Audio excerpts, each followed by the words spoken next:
everyone. Welcome to another episode of Rewildology, the show that explores conservation, travel, and rewilding the planet. I'm your host, Brooke Mitchell-Norman, conservation biologist and adventure traveler. If your definition of an awesome vacation includes wildlife and wild places, then I'm sure you've daydreamed of traveling to the Amazon. Maybe you're even one of the lucky few that have been there.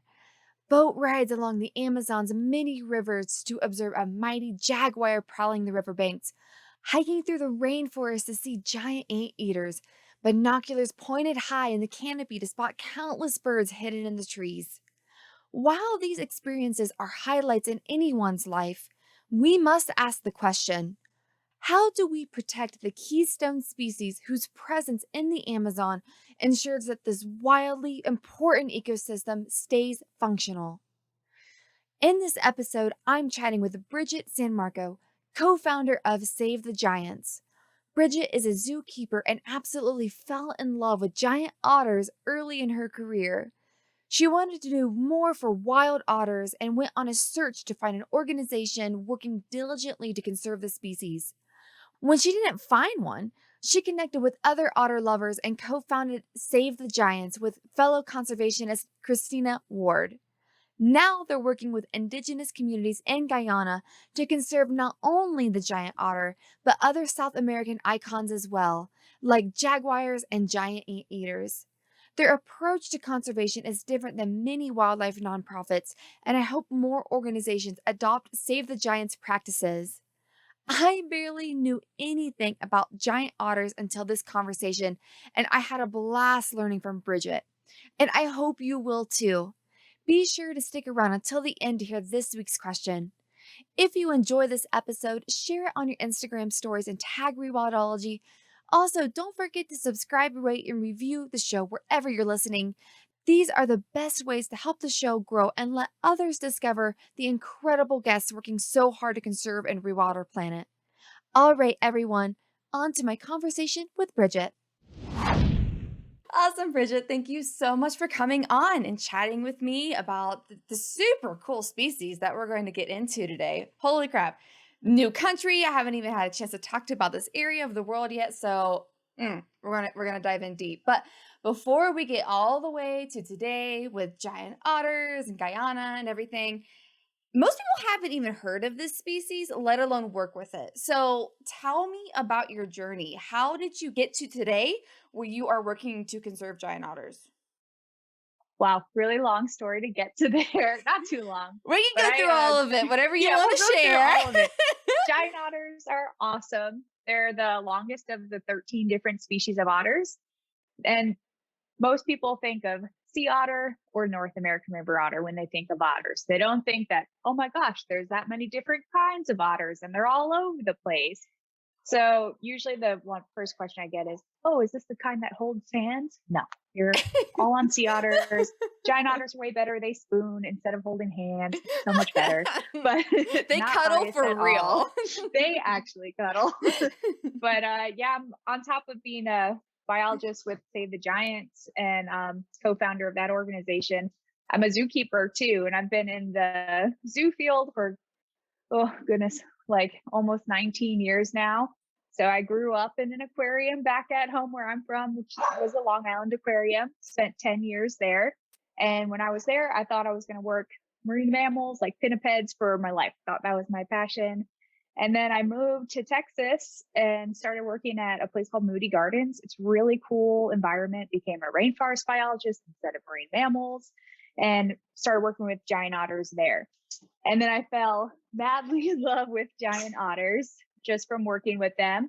Realized that there's only about 1 to 4,000 giant otters left in the wild. They're critically endangered. And looking around for conservation efforts to try and help them out, I couldn't really find anything. So I was like, well, that's just not right. We need to do something about that. So talking to other giant otter keepers from all over the place, they put me in touch with somebody else who was thinking all the same exact things that I was. And we joined forces and created Save the Giants. And yeah, now it's a really cool project. It's all like One Health based, community based. We work within indigenous communities down in Guyana and work to help out giant otters in as many different ways as possible, because it's not just doing research. There's more than just research and conservation. You got to approach it from multiple angles. So I work with giant otters nonstop all day long at my zookeeper job, and then in all my free time and volunteer time at home, and then going on trips to make sure that Save the Giants is running smoothly, and we're getting lots done there. So a little bit of jumping around, spent some time in different areas and different zoos. And then once I got to giant otters, fell in love. You're like, this is it. This my is baby. it. These ones, they're the best. I worked with other otters before giant otters. Giant otters are real cool. They're the most social out of all of them. So they just have these huge personalities. It's easy to fall in love with one when you meet one. Well, that was my next question. So what is so special about them? I mean, you've kind of like spat off a little bit of a few facts about them that are pretty cool, but what is so important about them? So, because I Yeah. mean, it's like, oh, it's an otter. I mean, yeah, they're cute and cuddly or whatever, but why are they actually this important to this environment to the point where you would found a whole nonprofit? So, like, let's go into why these critters are awesome. Yeah. So, like, why otters then? Why would you focus on that when you're just really worried about habitat conservation? It's because the giant otters are like an indicator species in two different factors. One, they're top predators. So they're a good indicator that the rest of the ecosystem is in balance. If the otters are there, the fish are doing well. If the fish are doing well, everything that lives off of that river ecosystem is doing pretty well too, because there's enough food around. And then on top of that, all otter species are highly sensitive to pollution. So if there's a pollution event in their habitat, they abandon it. They just take off and try to go find somewhere else to live. So also on top of that, if it's easier to see an otter than it is to see something smaller in the food chain.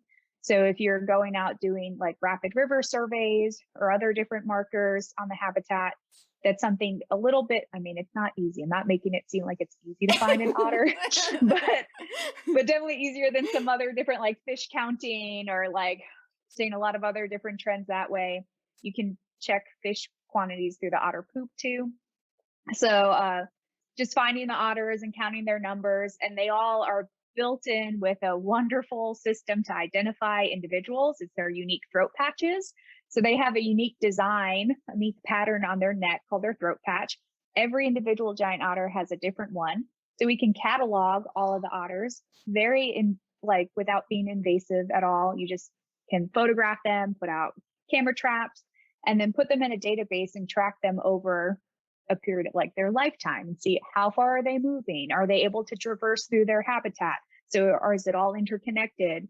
And then like, where are they going? How long are they living? And just by seeing them over and over again through long-term like photographical studies. So they're really cool for knowing that the ecosystem is clean and healthy and there's no pollution, because they wouldn't be there if it wasn't. And then also they're telling you how the health of the rest of the ecosystem is doing.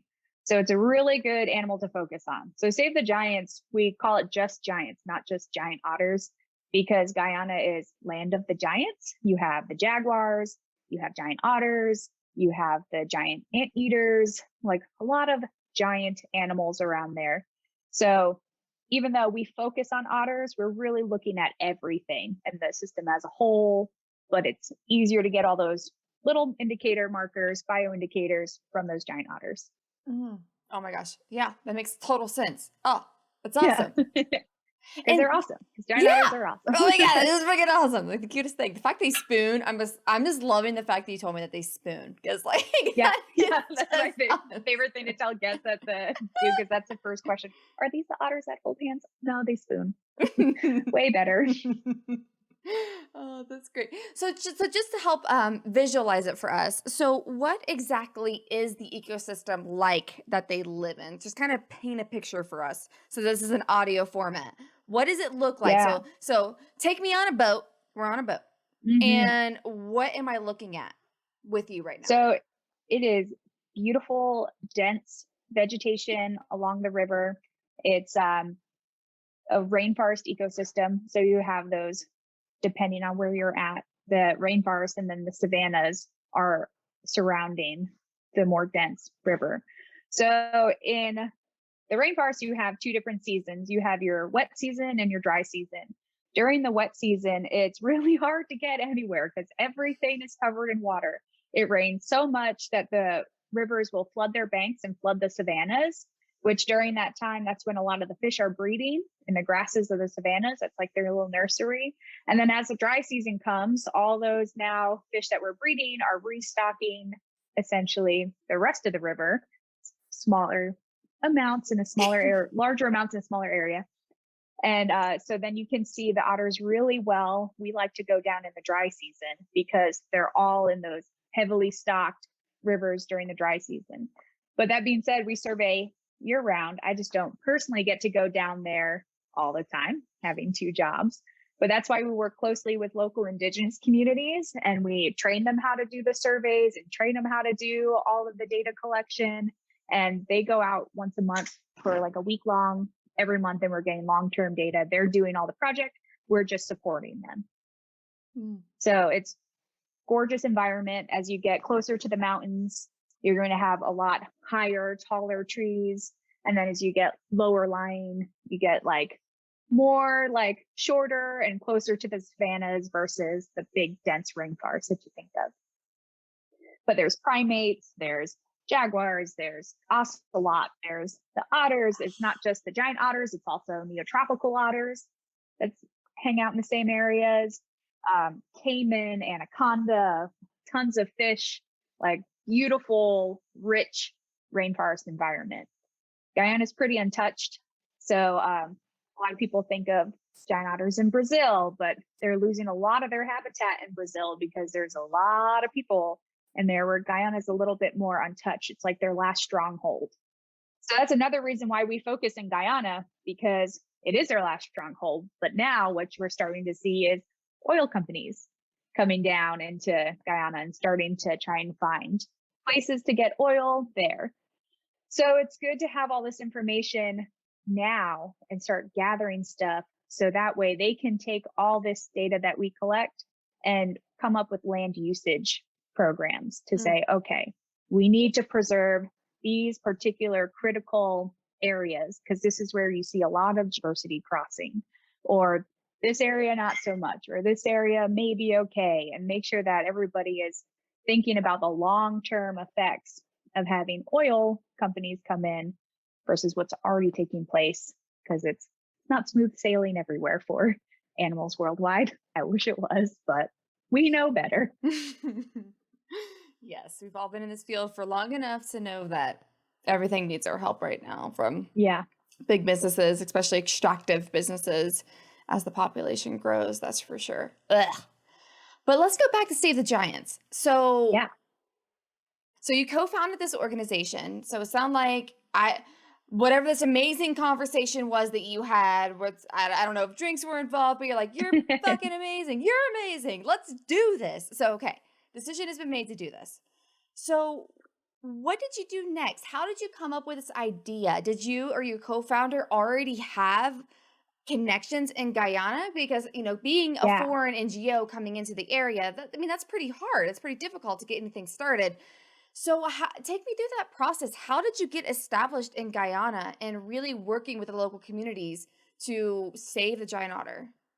It's a really cool backstory. So my partner, Christina, she started going to Guyana before I did, with a professor who took her classes down to Guyana every year. She had been doing it for 20, 30 years, taking classes in it, but it was an art school.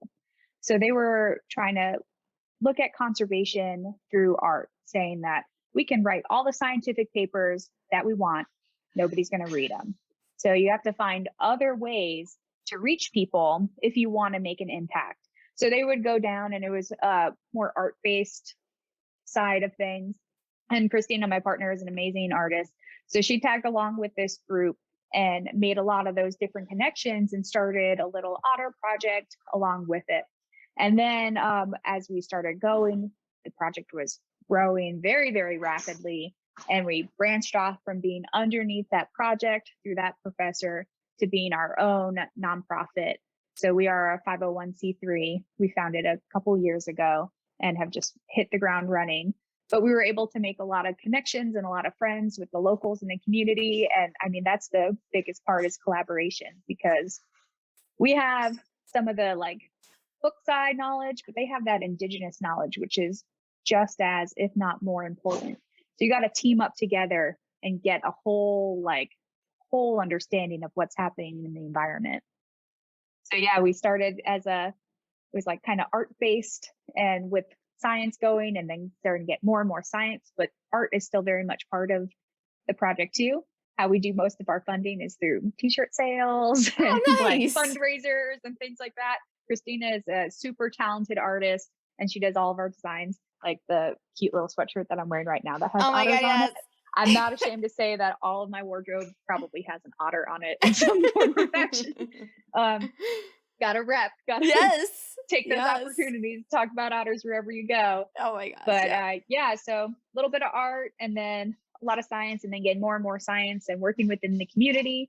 So it's not just research, it's also a wildlife club with the kids in the community, and doing outreach and education, and doing like domestic pet clinics, because you also think about how, well, COVID happened with everybody. Scary time. One health approach is important. We got to take care of human health, to take care of animal health, to take care of environmental health. And if that's not all worked in together, then you're going to have it fall apart. So we do a little bit of everything. It's a lot going on at one time. Mm. Yeah, sounds like it. Yeah, Yeah. because even like going through your website, I mean, there's like an education component, there's like a collaboration and a research and stuff. So, I mean, I would love to just start to go through those branches and what exactly they mean. So let's just start with the first one, education. What Yeah. type of education projects are you doing? And is it all like just the local community, or is it more on an international scale as well? So, what does that branch do of the nonprofit? Yeah. It's all of the above. So we have a wildlife club within the community that we base out of, which is Yupikari Village. So it's the Yupikari Wildlife Club. And we come up with lesson plans. So they do something at least every month. We were doing a lot of outings before COVID, and then it got more and more challenging.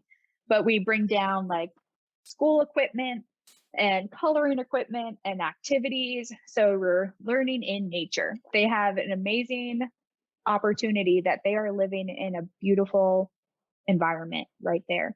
But some of them have never seen any of these animals themselves, and they live there all the time.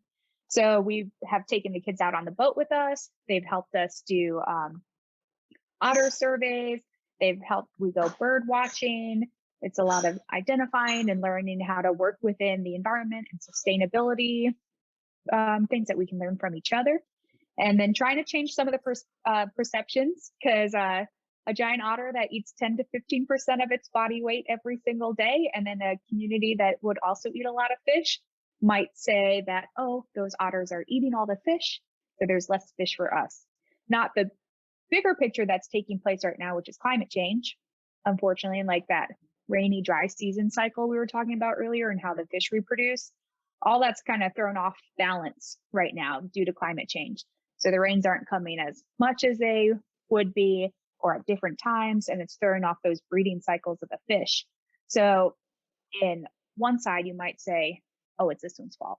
And the other side might, oh, it's this one's fault. It's easy to just try to point blame something for something quickly. You're like, oh, the otters are still eating, so it Something must be them. tangible, like something that they can go Yeah. out and see. I mean, we do the same thing here in the US. I think everybody's trying to like, it's that fault. I can see that, but Yeah. So that can happen sometimes. So then you have issues with, or they're overfishing.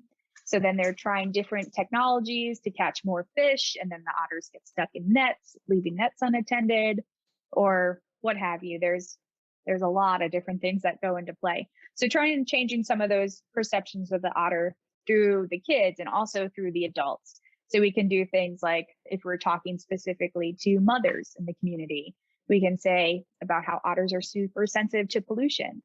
And these communities will bathe in the river, they do their laundry in the river, that's their drinking water. It just gets pumped up to their houses if they have a pump, or they carry it in buckets. So you can say, well, if the otter's there, the water is safe for you as well. Because if they leave, you should call Indigenous Affairs or you should call somebody to come and test the water because it might no longer be safe for you too. So that's giving them that aspect of saying, oh, the otters are there. I know it's still safe. That's your first line of defense that there was a pollution event that occurred maybe upstream that's not their community, but everything flows down. So it's really looking at who you're talking to and how you change your educational approach to make sure we're all on the same page and working together. So we do programs like helping out fishermen's nets if their otters are destroying their nets and they're like upset at the otters, and you go, okay, well, we'll help you fix your nets, or we'll help you do this, like, or maybe let's come up with a plan that you don't have to leave it unattended, your net, during the day. So our good friend who's the Tushao, or the leader of that community, he has been really awesome of saying like, yes, we're going to make sure that we put a rule in place that you can only use this type of net or this size to make sure that we're protecting our wildlife.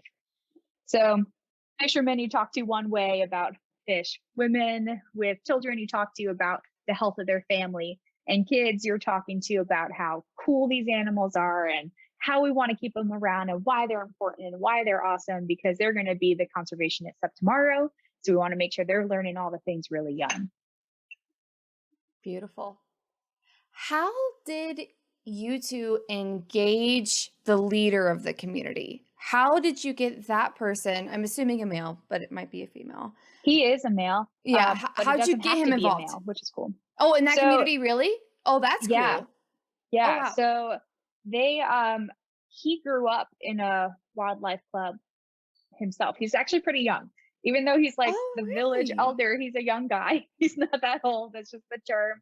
And so he is also very conservation based. This particular community that we base out of is a really good place to start because a lot of their income that they see is all through ecotourism. So Oh, people we're going coming to talk down about and that. spending money to see things wild and see things untouched. And so they already do different research projects out of that community. So it was a great place to start.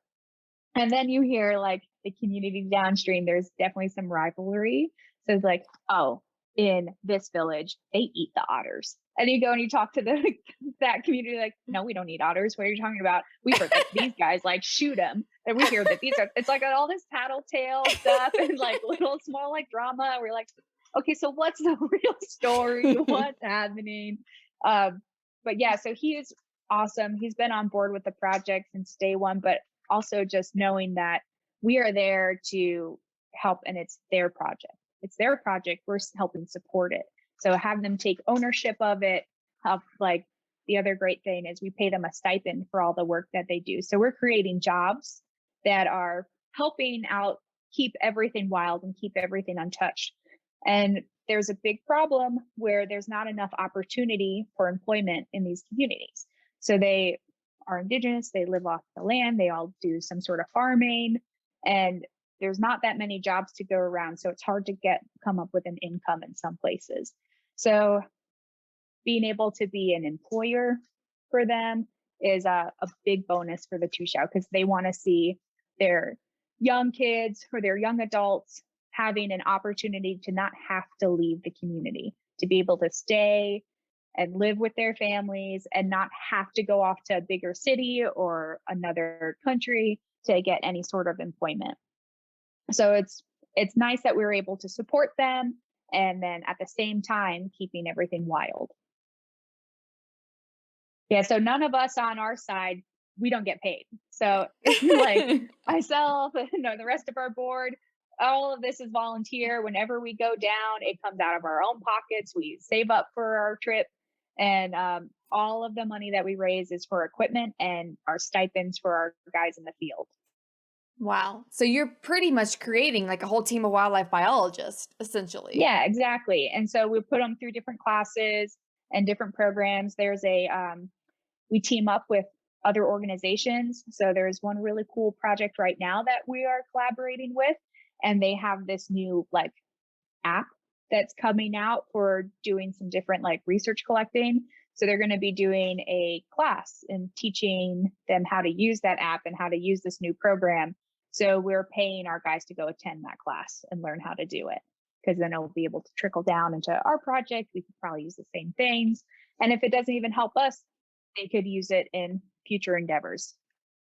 Nice. So is it going to be like a presence, absence, behavior type data It's collection app? I'm still learning all about it. This is like fresh Brand off of new. like my emails of like, okay, we're doing this. This sounds really cool. Like, we're gonna pay our guys to go to this 10-day training class, and also let me find out all about it at the same time Yeah, too. it's like, So like yes, but right like, let now, me learn. yeah, but also I need it. My husband is a tech genius. He coded our database, and also worked on making like, we're able to fly a drone to do surveys, and then he's working on a program to be able to take that drone footage and find otters from it, which is really cool. Artificial intelligence Genius. type stuff. So lucky. So lucky. Like, people pay a lot of money for these kinds of things. Yes, He was they just like, yeah, do. I'll help you out with your project. That's cool. And so we have a database already, but if this is another app that might be more mainstream and still get some of the other information, some of the same information that we're doing and some other stuff too, we'll use it. So it'll be neat to see how this one turns out. It's a new program. I'd have to look it up. I don't remember the name of it right off the hand. Yeah, that sounds awesome. I would definitely like to keep more involved with that. I just love that more people, I mean, maybe just because it's our generation, like the millennial generation is getting in more established positions in conservation. It's like, Mm, why are we not using technology? I yeah. mean, not every single, but almost every single other industry is using technology. And it is, oh my gosh, it is like blowing all the amount of data collection that can happen with one of these tools is Yep. infinitely larger than anything that we could do ourselves. So I love to hear that. I mean, I love to hear in fact that your husband knows how to do this stuff is like Yeah. And then I get it for gold, free. gold, gold. Oh my gosh. Yeah, so that's another thing that we're teaching them down there, is how to pilot drones. So that way Oh my they're God. That's so flying the cool. drones to go do these surveys. It's less invasive on the animals too, because you're not like making a bunch of boat noise traversing past. And on top of that, you have like these beautiful river systems. And then off of the river, you'll have little like ponds. And the otters go fish in the ponds, and they go fish in all these other different areas, little tributaries.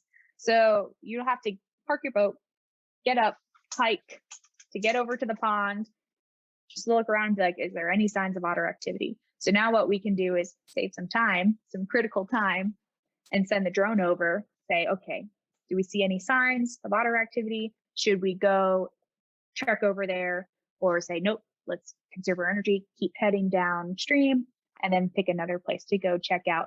By being able to send a drone, takes a lot less time, and we're not trekking through jungle and then find out if we need to or not. Yeah, which can take so much time to do. Oh my gosh. Yeah. Also, just talking to locals. We'll be cruising down on the boat. We see a guy fishing. Like, hey, have you seen any otters? They look at you like, what? And you go, water dog. You see any water dog? Because that's what they call them down there, either river wolf, water dog, or like some will say otter. They usually say water dog. That And is then, like, oh, awesome. yeah, water dog up that way. And it's like, okay, thanks. Bye. Have fun. Oh my gosh, that is incredible. I'm just gonna call them water dogs from now on. That is Oh, yeah. It's amazing. water dogs is the best. They're, like, usually in Brazil, you hear them say like river wolf more so. And at Guyana, it's water dog. Oh my God, I love everything about that. Oh my gosh. Oh my gosh. Speaking of water dog, my dogs are I climbing up behind me right know. now. They're coming to say hi. They're joining the They're like, hey, I hear you conversations. say dog a bunch. Is this for Yeah. us? They're like, so we're just gonna come in and just wait for you to give us attention, Mom. So Yeah. awesome. So let's shift to the next pillar of research. I think we've started to get into that. So Yeah. what data are you collecting? What is the bigger goal of the research that you are putting out there? And what have you found so far? So right now, if you look at most of the population numbers of giant otters alone, the data is all over the place. So there was maybe something that was collected on one trip in one survey XYZ years ago. And they said, that's how many is in this area. And it's, you're like, okay. And so then like where Guyana is its last stronghold, if you look in like the written data that's like published in areas, they say there are 35 giant otters in Guyana. We know that's not true at all. There is a lot more than 35 there. So that also comes into play with saying, okay, well, if we think there's only that much, is it really worth putting in the effort to conserve this area? Or should we just burn it for lumber or drill it for oil or do all those other different things? So being able to say, hey, no, they're here and they're doing really well. This is a good area that we should protect. So land usage is the application there. Because unfortunately, with a lot of things, there's a monetary value to wild. It's just the truth.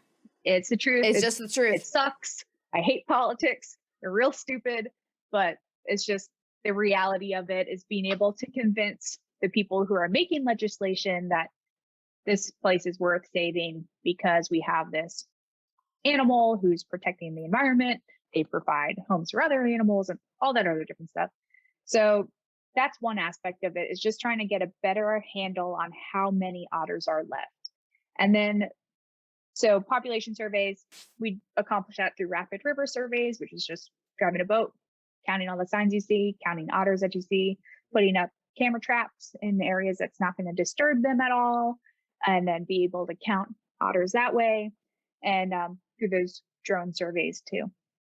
And so then we also team up with other organizations. At one point, we were able to collect fecal samples and send those off for analysis and find out a lot more information and get some stuff back.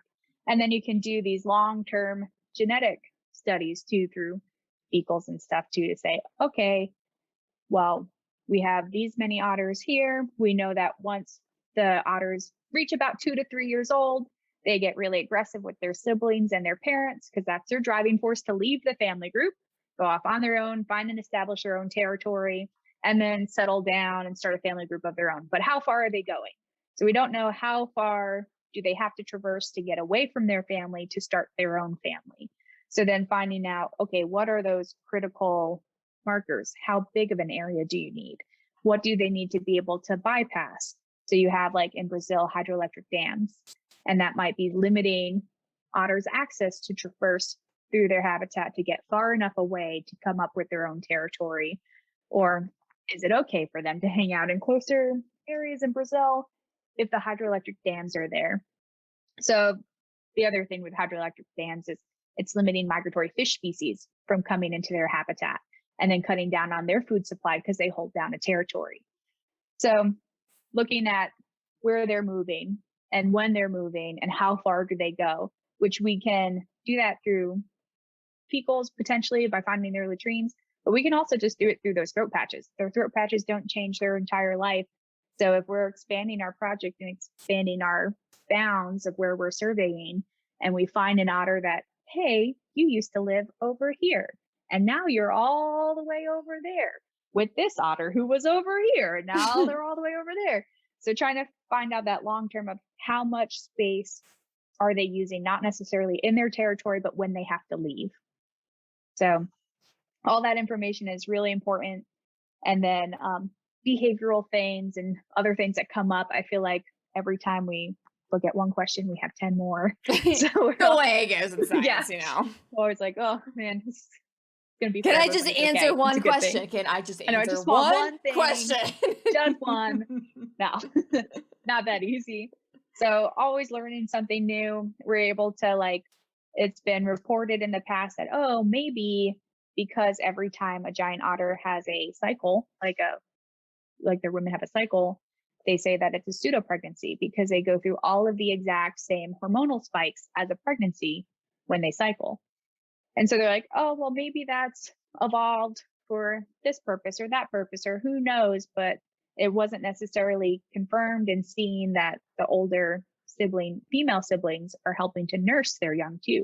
So we're able to actually see that in our group, because you could say, oh, is it just another one, or is it part of the family? So after saw it as a pup, it got older, it's still with the family, And then we had 2 lactating females in that particular family group. And one was an older sibling and one was the mom. And they were both helping to nurse the younger generation.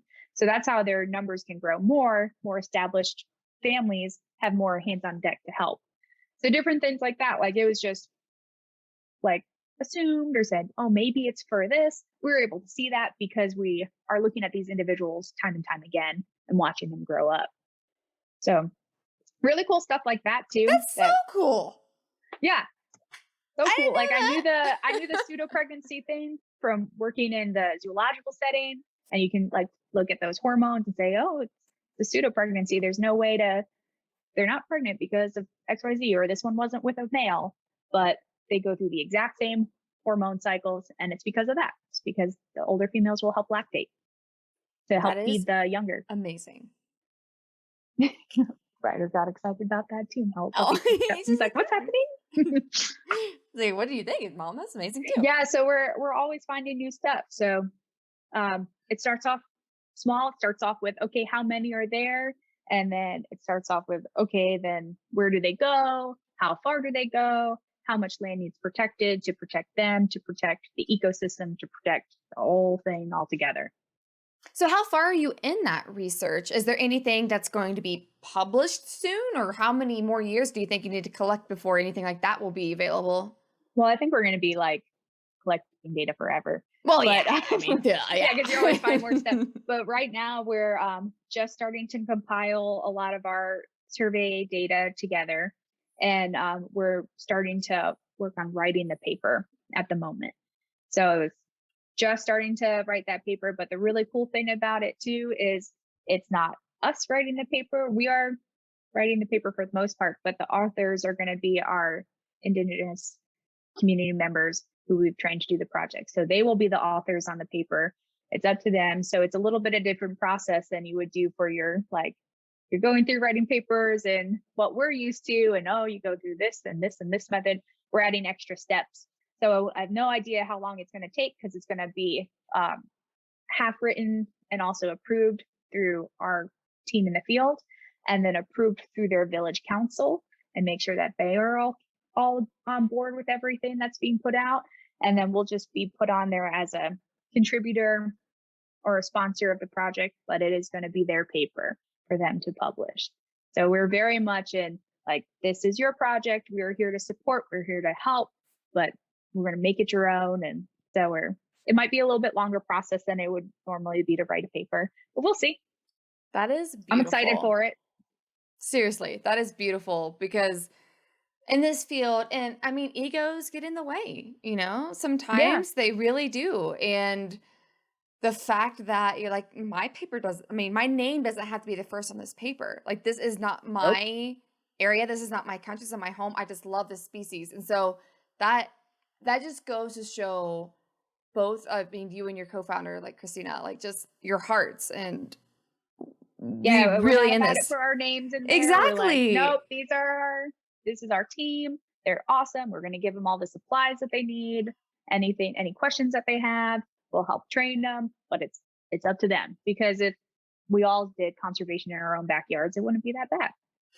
So everybody just needs to do a little bit where they're at, and everybody doing a little bit is going to be awesome.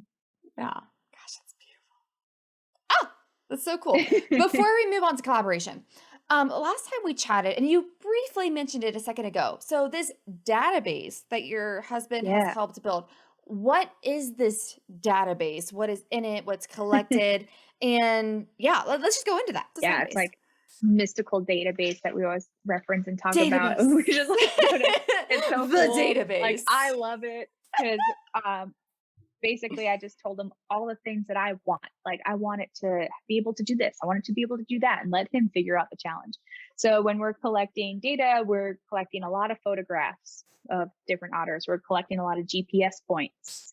And then what he was able to do is take every GPS point that we collect, and when we put it in the database, it automatically populates on a Google Maps.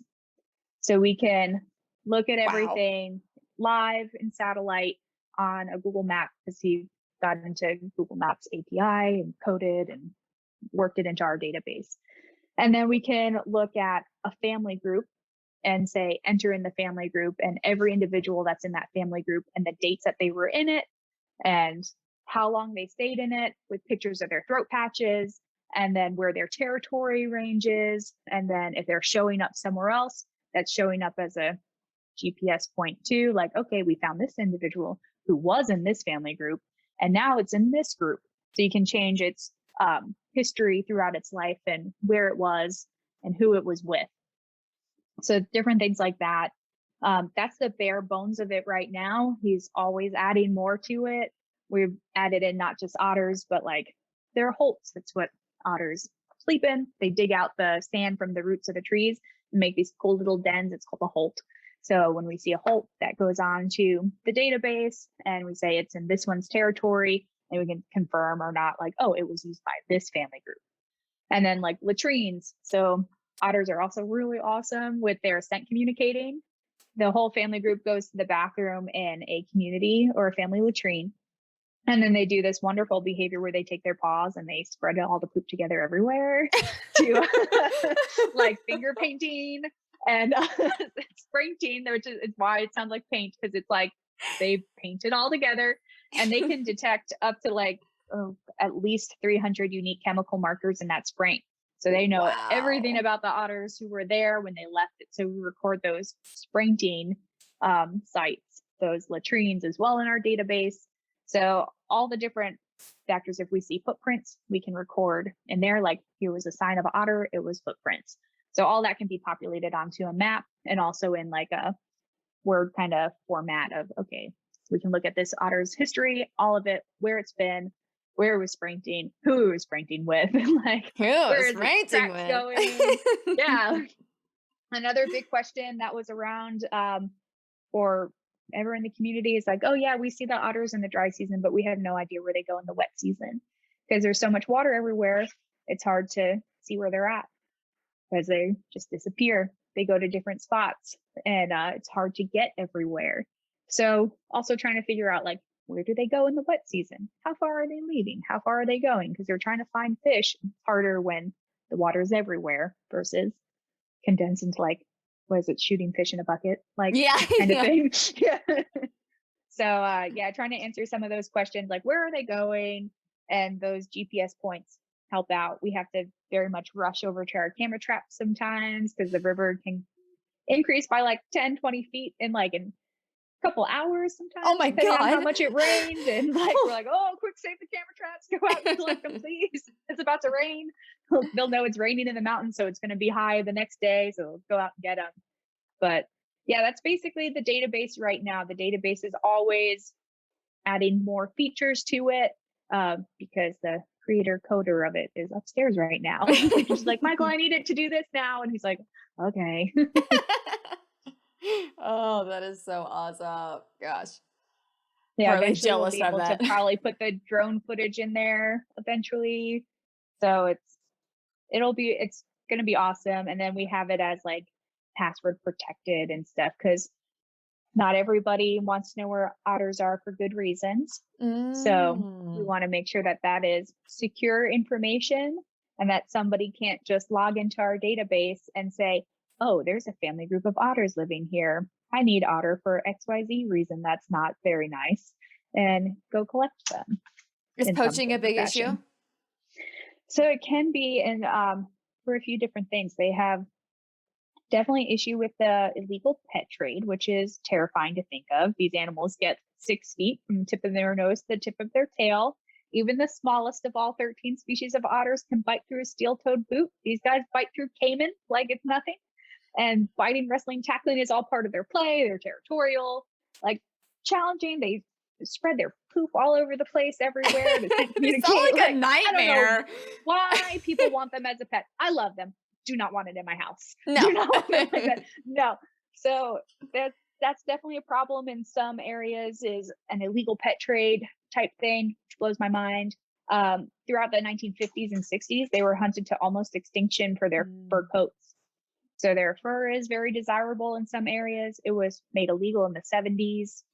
However, it wasn't until about 1996 to the year 2000 that giant otters actually were considered endangered.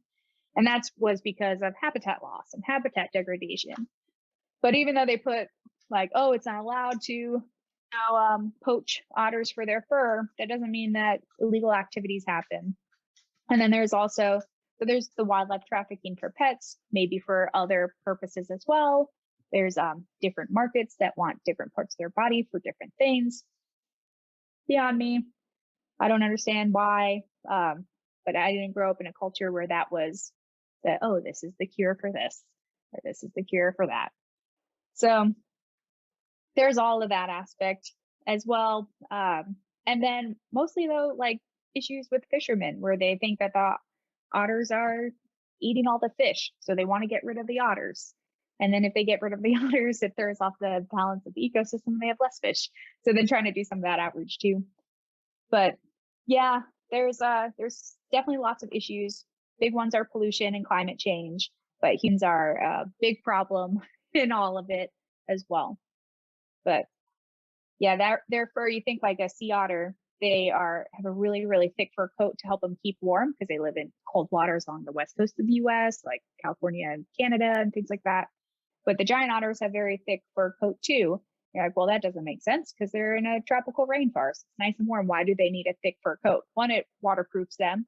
So they have their undercoat and then their guard hairs that lay on top, and they trap air in between those layers so that the water doesn't actually touch their skin. It's also pretty oily to help shed some of that water off, but their tail isn't quite as furry. So they lose a lot of body heat out of their tail when they're swimming, which is why they still have a fur coat that's nice and dense and warm to help them retain their body heat while they're swimming in the rivers. And then you see them hop up on land, warm up, get nice and fluffy, dry up, replenish the air layer in between those hairs in their fur coat. And then, yeah, and then they do it all over again. So they are still trying to thermoregulate by going in and out of the water a whole bunch. Wow. And I love that you mentioned the fisherman aspect. So how have you all engaged in that group of people? And have you had any pushback? I mean, how has that gone? Yeah. So gosh, I guess it was 2019. 2019, we did our first ever International Giant Otter workshop down in Yukari. We brought in the International Otter Survival Fund out of Scotland.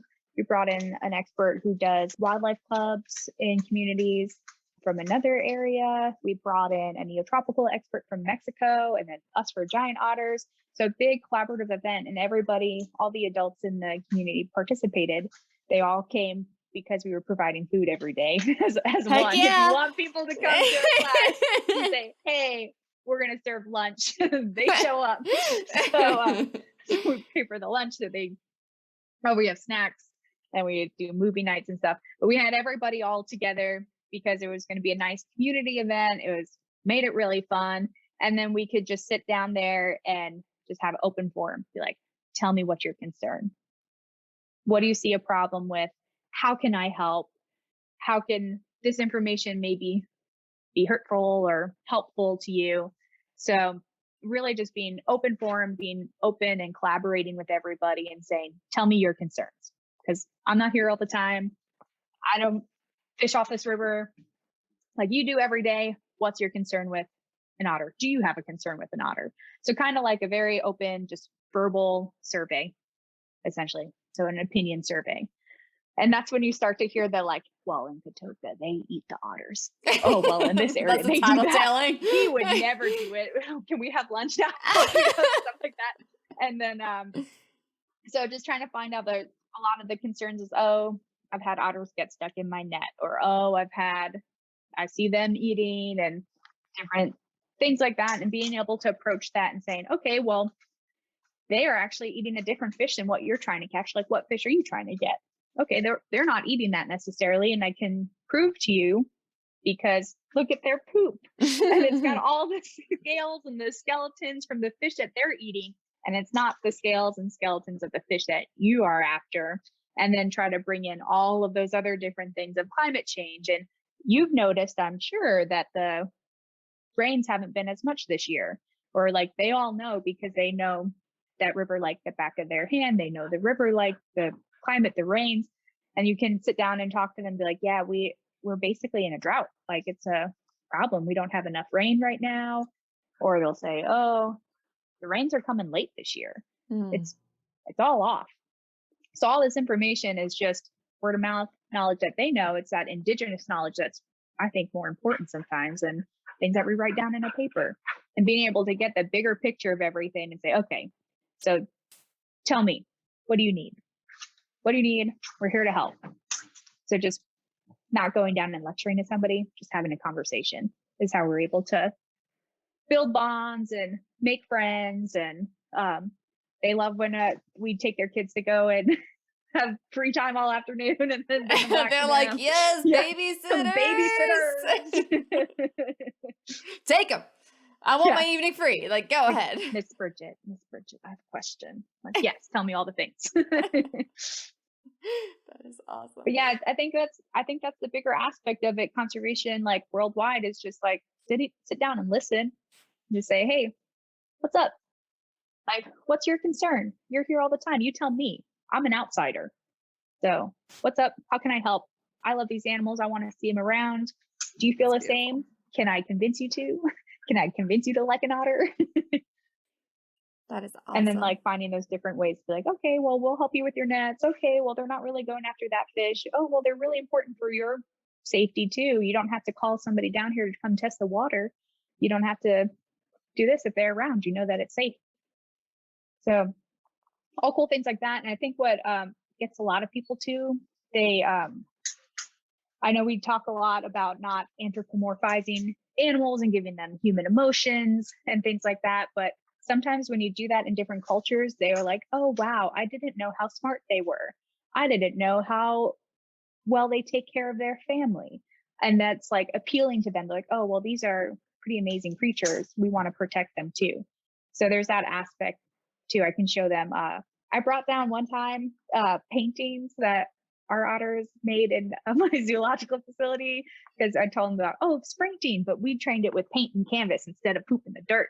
And so I brought down some paintings for them and they loved it. We're like, this is their footprint. You can see what their footprints look like. They're so smart. I can show them videos of their training sessions. Like, wow, I had no idea that otters were that smart.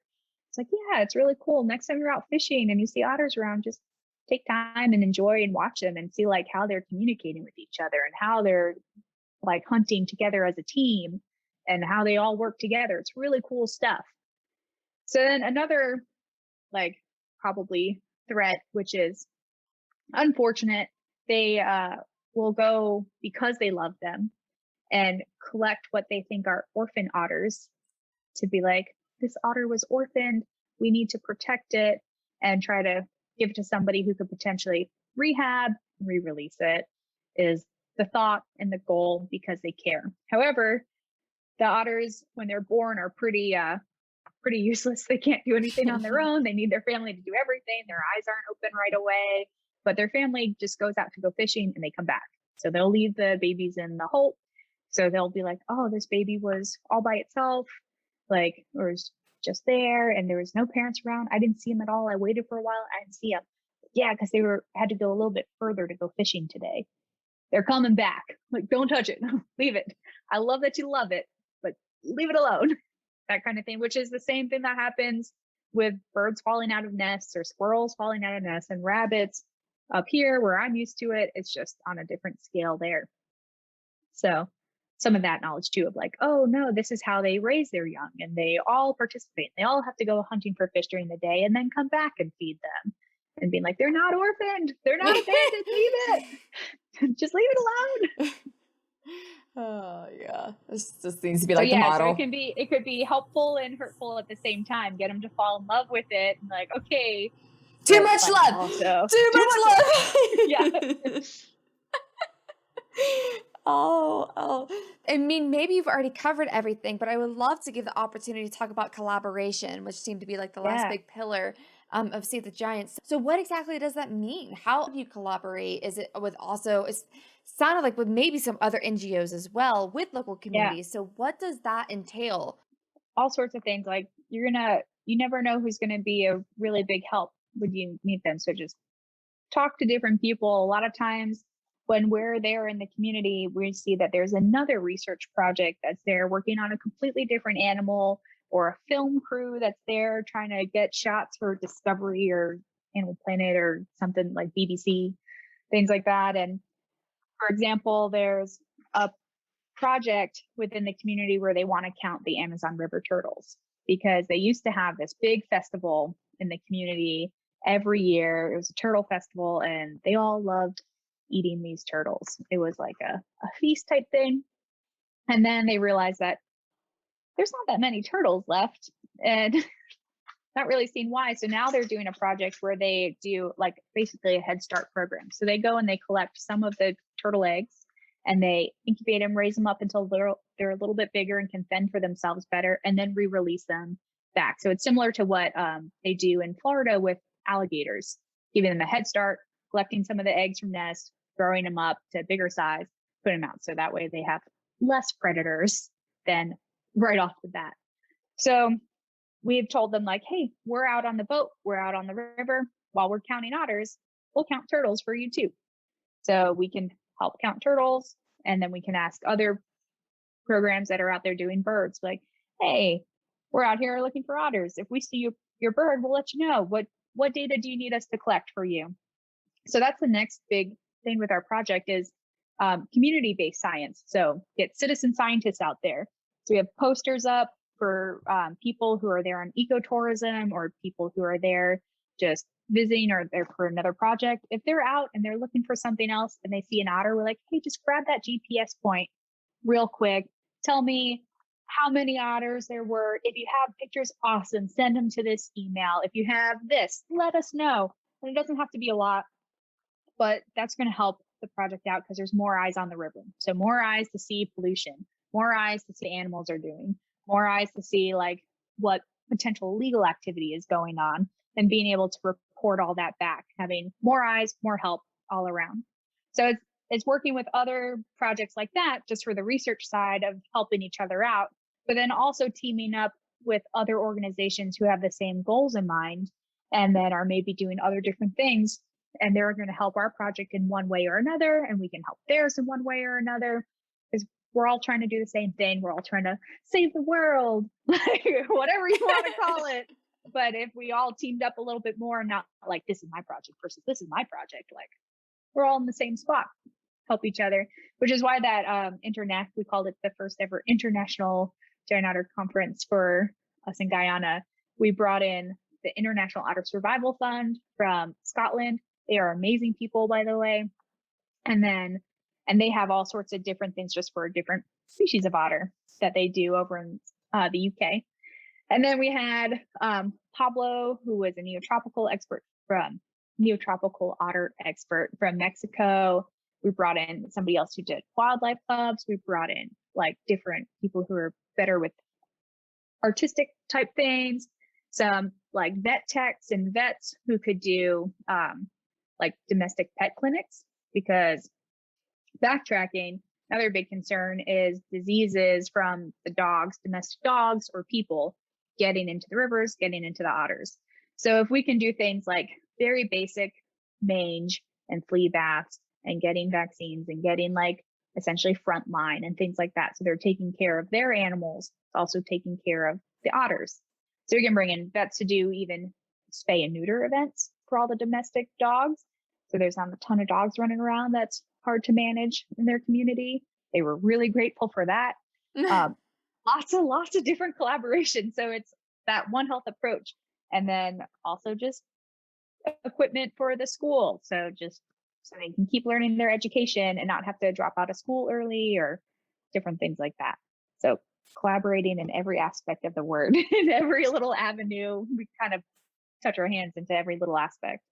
Wow, that's beautiful. So is canine distemper a big issue? Is that one of the big things that's Yeah, spread? parvo, distemper, Oh, things parvo. like Oh, that. that's devastating. But big one now this year for everybody to think about is COVID-19. So giant otters, or all the otters, have almost the same ACE2 cell receptor that humans do. And that's where COVID binds. So they are just as susceptible of getting COVID as we are. So you have to be really careful and making sure that like it's not our job to get vaccines down there, but if somebody knows a friend who knows a friend who says, hey, if you're traveling down doing these remote clinics, like could you stop in, like, or let us know so we can tell them, like, hey, there's going to be a clinic in this area. They only have to travel so far to go get a vaccine or be able to go and do XYZ for treatment. Because that's going to be a concern. It's not just COVID came from animals, went to humans, it could go back. So there's been cases seen in certain zoological settings where that happened. And we know it's possible for mustelids, so for otters. So we've got to be really, really wary of that too. I'm glad you brought that up. I'm really glad you brought that up because sometimes we don't think about that or just don't know of examples or Yeah, hear that one random headline where like a tiger, right. contracted That's what or everybody jaguar. thinks of, like a tiger in Yeah. a zoo got COVID. Yeah.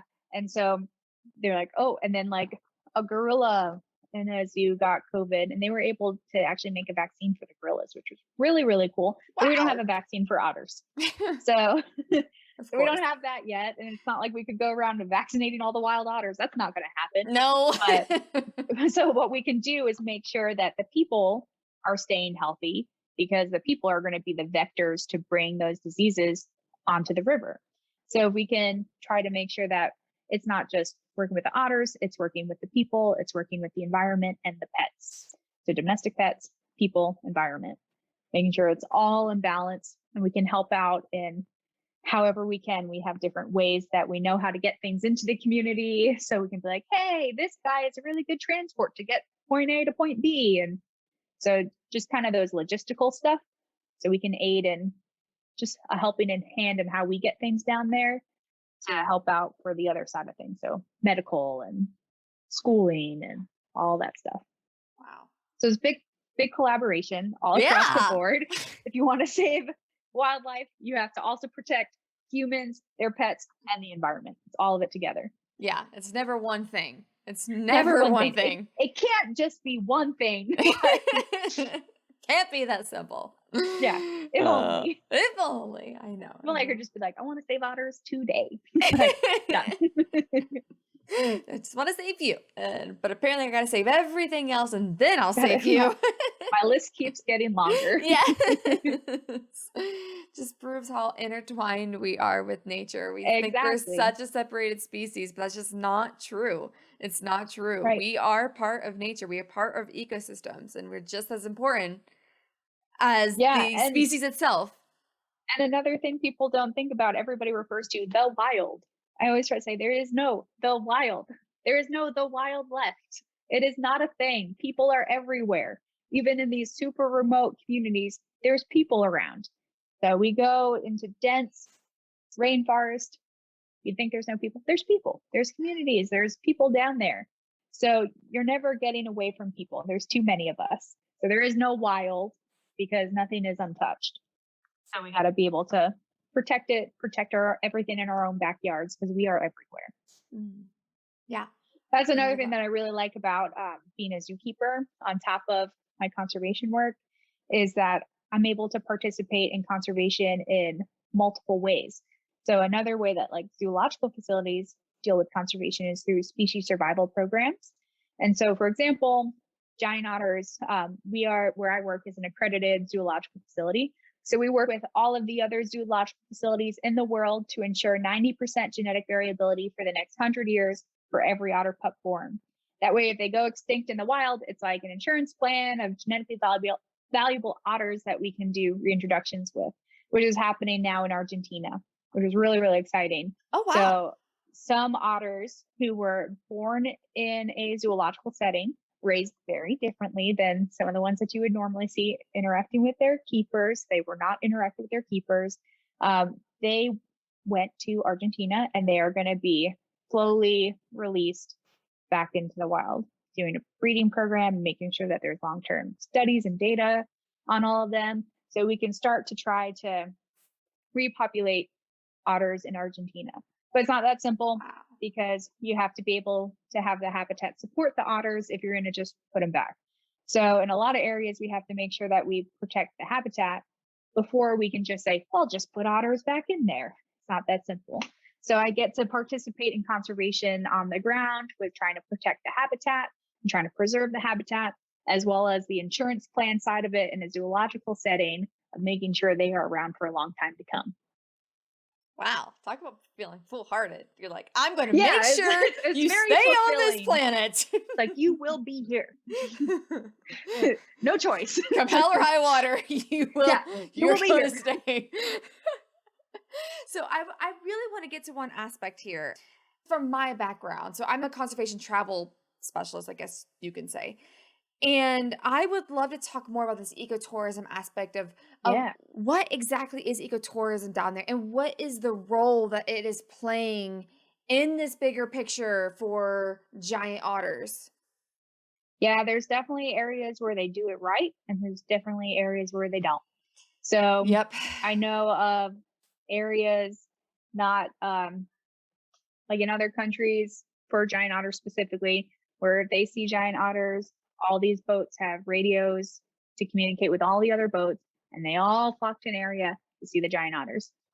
And then that can be very disturbing to them, and it could throw off their breeding. Potentially, it could have lots of different issues that way. But it turns out that a lot of those otters are way more used to people because they see more of them. And where, yes, it is detrimental, they're being harassed, they're being followed by a boat, and all those different things in some of those areas. It's not good. So, and then there's others where you're coming up on otters, you see otters, you cut the engine, you get really quiet. You float over to the riverbank on the opposite bank of where they are, and you can silently sit there and take pictures and observe them, and they will keep doing what they're doing. So usually, what I encounter is giant otters will see us first sometimes instead of us seeing them first, and you hear a nice warning, a nice little chuff. So it's I'll mimic it for you. It's so that's just like, Oh, hey, that's hey, I'm here. Like, watch out, my family's here. So you get a nice chuff, a big periscope. So stick their head up nice and high above the water, expose their throat patch. Like, this is me. This is my territory. Like, I got kids around. Like, back up. So you just back up and you're quiet, give them lots and lots of space until they go back to normal. And then a lot of times they'll just continue doing what they're doing. And you can sit there and take pictures, take video, giving them lots and lots of room. And then after they're left on their own, then you can take off and go keep going again. So that's responsible ecotourism that all of our guys in the field, that we've trained them how to do. If you see a sign of otters, you cut your boat engine, you go real quiet, give them lots of space, your guests are going to have a way better experience. Like, you might be a little bit further away from them, but they're not going to just flee. I mean, they can hold their breath for a long time. They will go underwater and they will disappear. You will have no idea what direction they went. You're not going to see them for any duration. So trying to be able to train them in nice ecotourism, like, I guess, etiquette, you could say, otter etiquette. Like, this is how you should behave around them, and you'll have a better experience. And then you'll get better tips from everybody on your boat because they were able to get a photo of an otter, or they were able to see them fishing, or they were able to see the babies, or different things like that. So I'm very fortunate that I work in a community where they notice that and they see that and they're like, oh, wow, that's really cool. We saw how they act when we're on your boat versus when we're just flying by. That was a cool experience. We want to replicate that for our different tourists that we have coming through. So, like, it can be done right. They're pretty bold animals. They're at the top of the food chain. They're going to warn you, like, hey, I'm here. But as long as you're leaving them alone, they're going to continue what they're doing and leave you alone too. So it can be done right, but a lot of times, unfortunately, in certain areas, it's not. So do you have any operators or like any partners? So let's say that anybody listening is interested in going down there, or me working in the field, maybe coming down there myself. What would You should. you I mean, it's kind of what I do. I mean, we can invite people to come with us. So am I just gonna anytime. invite myself? Can I invite myself? Oh, I'm inviting you right now. When do you want to go? Well, I'll tell you whenever we are going again. We haven't been able to travel right now with all of what's happening in the world. It's been hard for me to not be in the field too. But yeah, we definitely bring people with us. So we want to make sure that we're inspiring others. If people are interested and they can come, like, they come. So we are happy to have people tag along with us for multiple reasons. But yeah, so where we base out of is in Upakari Village. And if you look it up, it's Cayman House Field Station. And you can stay there as a tourist. It's called Cayman House. It's in Region 9 of Guyana, and they do it right there. They are awesome. They have different programs where they take people out to go participate in caiman research.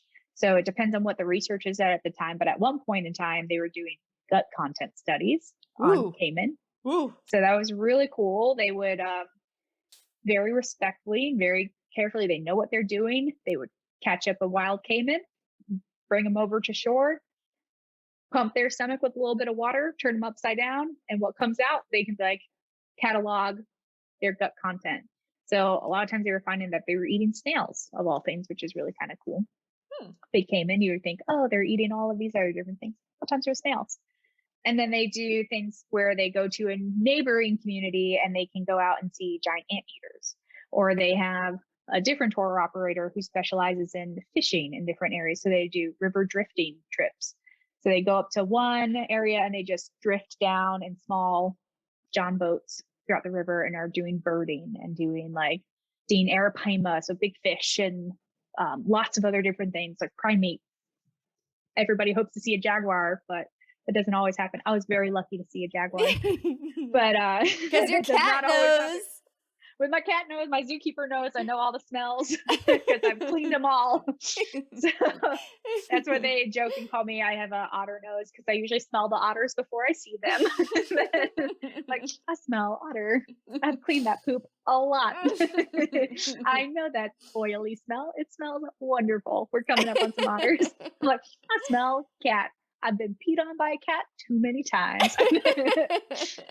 So yeah, there's basically everybody at Cayman House is awesome. I highly recommend them. And it's going to contribute to the community, which contributes to protecting that community and protecting that environment where the otters are thriving too. So it's all really awesome to find ecotourism that is doing it right, being super respectful of animals, and also a really good time. Like, the cooks are amazing. The place where you stay, beautiful. It's like thatched roof.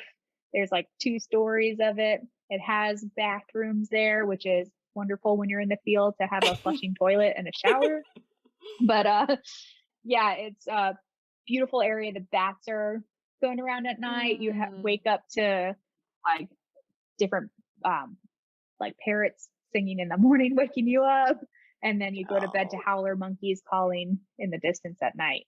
So it's really, really cool place, really natural, awesome people. Everybody go support Cayman House. They're great.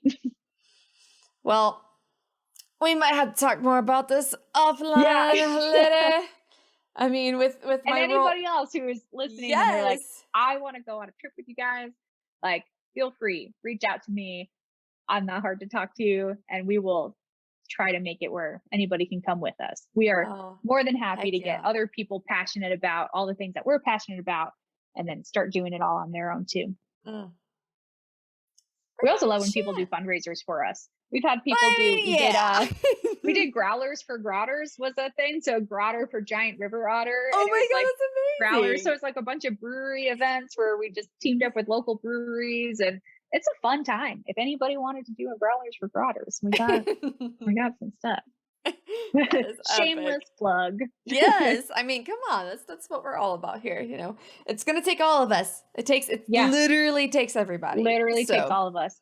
And just doing all the little things that you can on your own, like everything that we already know: refuse, reduce, reuse, recycle, because we mine for natural resources all over the world. So by doing your part here, you're going to help out otters in Guyana, or you're going to help out like tigers in another part of the world, or rhinos in another part of the world, or bats in somewhere else. So just do your part and you help out everybody, because we're all over the planet.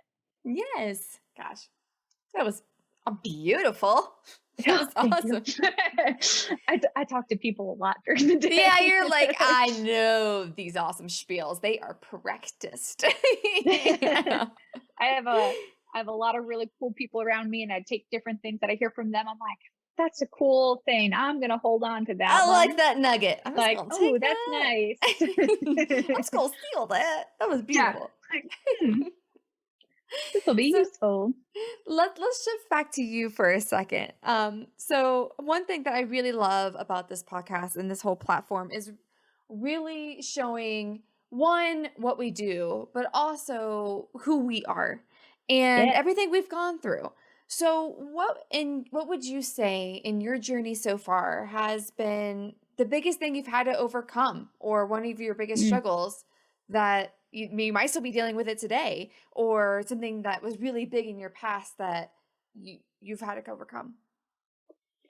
Um, on a surface level thing is like conservation, like we're all in it for good reasons. But then when you really get into the nitty gritty of conservation, you find out a lot of it is politics, and politics suck.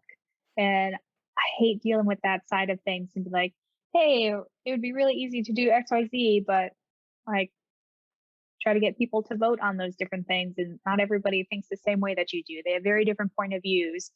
And they're like, oh, well, we can make more money doing this versus that. So politics is not fun in conservation. I wish more people knew ahead of time when you're getting into conservation, you're getting into politics, like it or Yeah. not, because I don't like politics.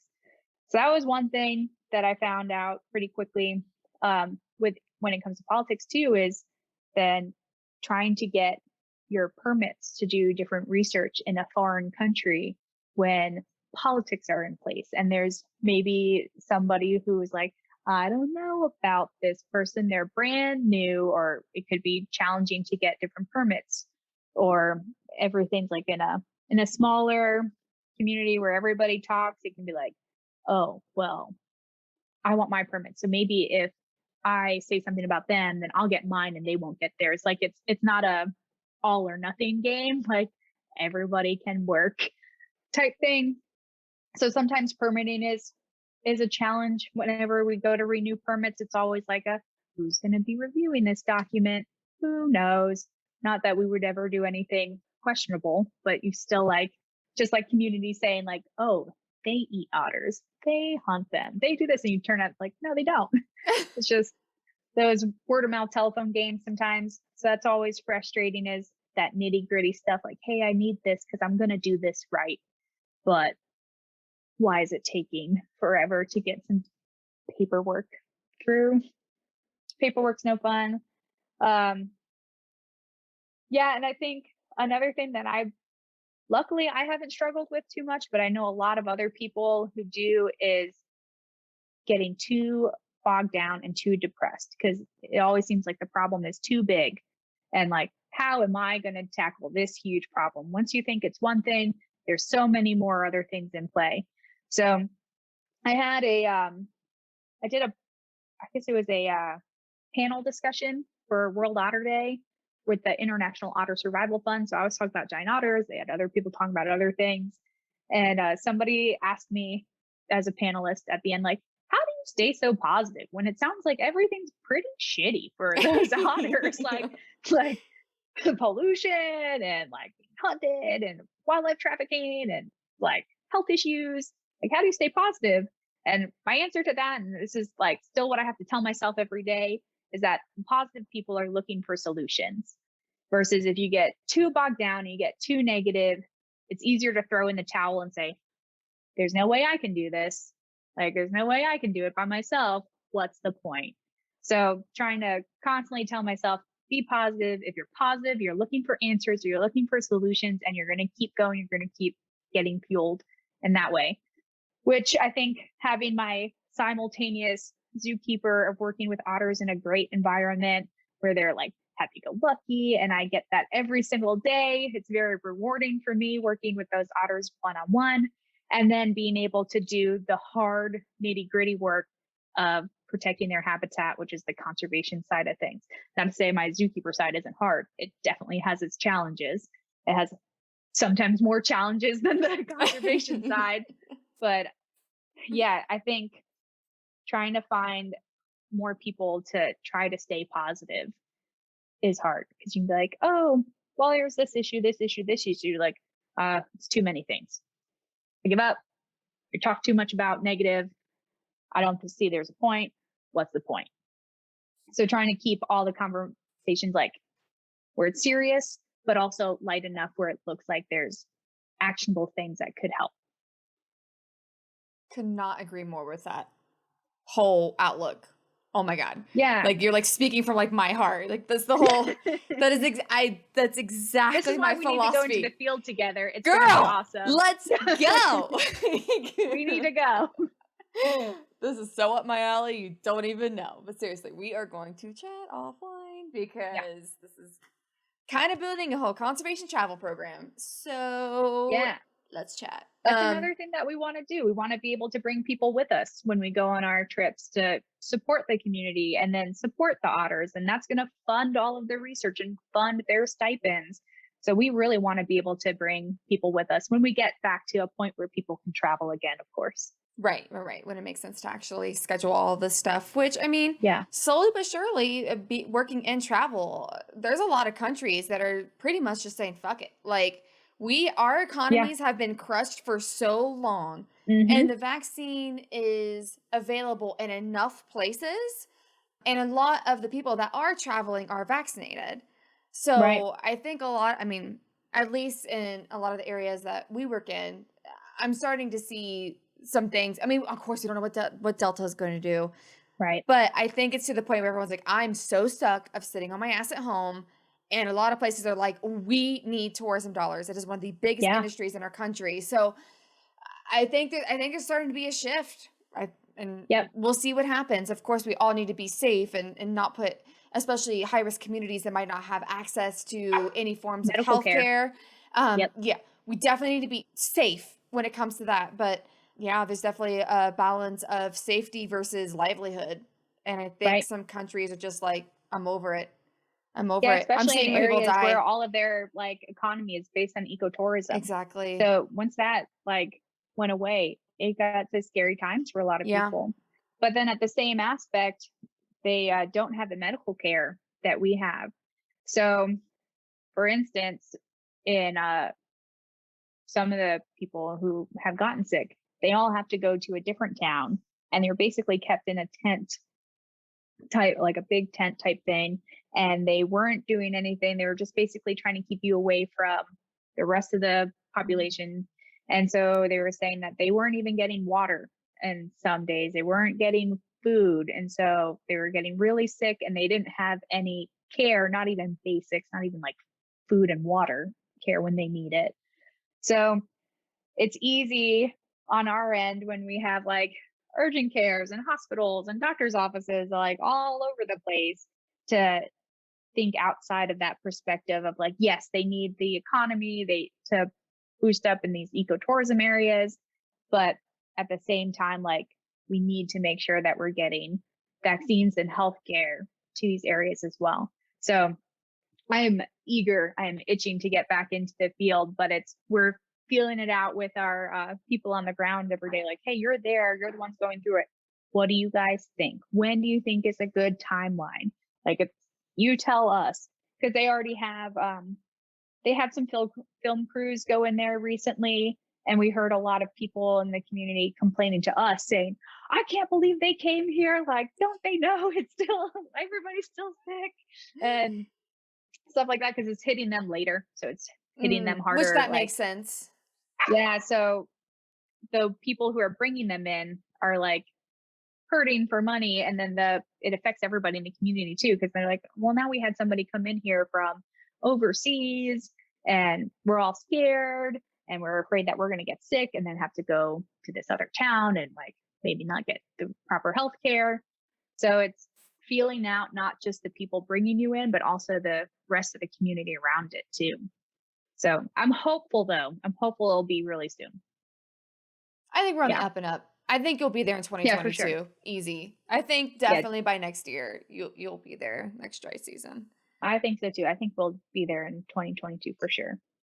I'm We're just we're gonna try getting to to that manifest point. it. Yeah, Yeah. we're just saying it. I'm just saying Positivity. it. We're gonna be there. You're gonna be there next dry season. But that's also the great thing about our approach to conservation is we don't have to be there to do this project. So we've given them all Beautiful. the tools and all the resources that they needed so they can keep it going throughout the pandemic, because we don't have to be there. They're not reliant on us. So that's another thing going forward. I know of so many projects, so many conservation projects who are like, oh, we're on halt. We haven't been able to do anything because of COVID, because it's just them doing their project right there versus involving all the locals or as many as you can. So I think that was our strong suit holding out through this pandemic. It was very, very hard. It was really hard to get funding because people didn't have income that they wanted to spend on like stickers and t-shirts to fund our project, or grants all kind of shut down. So, because they lost their funding. So yeah, being able to build capacity within communities so all of this work can continue with or without us is probably our thing we're most proud of. You were just being innovative and had no idea that it would be useful Yeah, so like soon. the world would just like shut down and it would be like, oh, glad we did that. Yeah, I know so many projects and so much research has completely come to a halt for 18 months. Yeah. Like, it's just at a standstill. One of our other board members reviews grants. And so she goes through all that, and everybody's check-ins for these past like almost 2 years now was we couldn't get anything done. We couldn't get anything done because of COVID. So everything's been at a halt. And it's really sad. That means a lot of really awesome projects worldwide, they can't do anything right now. Yeah. Yeah. And we still need answers. And yet, Yeah. Yeah. there's just nothing, you just can't get World there. still turns, everybody's still doing all these things, but don't have these answers. Oh, But wow. we need to stay positive. It's going to get better. It's going to be awesome. That's why Literally all we we can can only do. like preach that, hey, involve all your community because it could be easier. So you have shared so many amazing nuggets this entire time. But I would love to give you a platform, an opportunity. Is there one piece of advice that you would love for anyone listening to take away from this conversation? Yeah, I think that you don't have to like be a crazy person and like devote your life to conservation to help out conservation worldwide. And you don't have to do everything all at once. And you don't have to feel guilty about like using a plastic straw like once or something like that. Like just try to do a little bit at a time. And if you're more conscious about it, like that's awesome. Like good for you. We shouldn't be shaming other people when they're trying to like bring their reusable bags, or they're trying to like support ecotourism in their travels, or they're trying to do other different things. Like if they're putting in that effort, that's awesome. Like good for you. Awesome. Keep it up. And then expand on that every so often. Maybe have like a monthly check-in. Like this month, I cut out plastic bags. Now this next month, I went to like only reusable bottles, or I only went to this. And it could be really, really tiny things. You can say, I drove my car less. I put solar panels on my house, like different things like that. Just keep building and building and building. And it gets easier and easier. It doesn't have to be everything all at once. So I'm a nut job, and like we drive an electric car. We have solar panels on our house. Like we're real crazy over here, which was awesome when we were losing power. I live in an area with hurricanes. We had freeze. I don't lose power at my house because I got solar. Can't say enough about solar power. So like it doesn't have to be all of that all at once. A lot of people can't afford to be as eco-friendly as they'd like to do, because that's also a big factor in it. But little things help out a little bit at a time.